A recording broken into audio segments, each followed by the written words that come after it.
রেনু আর নূপুর শশীভূষণের জন্য খাবার বানিয়ে আনলে শশীভূষণ সেই খাবার খাবে না, তাই তাদেরকে না বলে দেয়। এরপর তারা সেখান থেকে চলে যায়। তারপর ফণীভূষণ গুহবাড়িতে এসে শশীভূষণের খোঁজ করলে রেনু বলে উনি অতিথিশালায় আছে। তারপর ফণীভূষণ শশীভূষণকে ডাকলে শশীভূষণ দরজা খুলে দেয়। তখনই ফণীভূষণ বলে, তোমার সমস্যাটা কি হয়েছে আমাকে বলো। শশীভূষণ বলে, কথা মা এত সুন্দর মৃত্তিকা উৎসবে জিতলো, আমি তো ওকে আমার ব্যবসা জয়েন করার জন্য পারমিশন দিয়েছি। ও যদি আমার ব্যবসা জয়েন করে তাহলে তো এই পরিবারের সবার নাম হবে।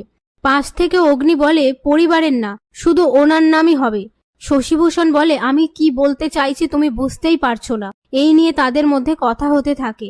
এরপর কথা মা আনন্দীর সামনে এসে প্রার্থনা করে যে সে কোন দিকটা যাবে।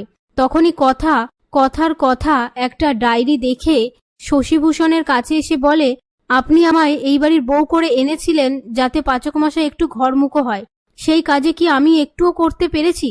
শশীভূষণ বলে, হ্যাঁ, এখন তো দেখছি পালের গোদা সবার সাথে মিলেমিশে থাকে। কথা বলে, এই ডায়েরিতে আমি বড় ঠামের থেকে সমস্ত বাড়ির বউয়ের কর্তব্য লিখে রেখেছিলাম, আর তার পাশাপাশি স্বামীর কথা শোনা, স্বামীর ভালো লাগা সেগুলোও লিখে রেখেছিলাম।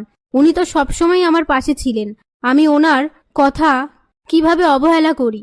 তখনই ফণীভূষণ কথাকে বলে, আমি তোমাকে পারমিশন দিলাম ব্যবসা করার, কিন্তু এতে শশীভূষণ কোনো কথা বলে না।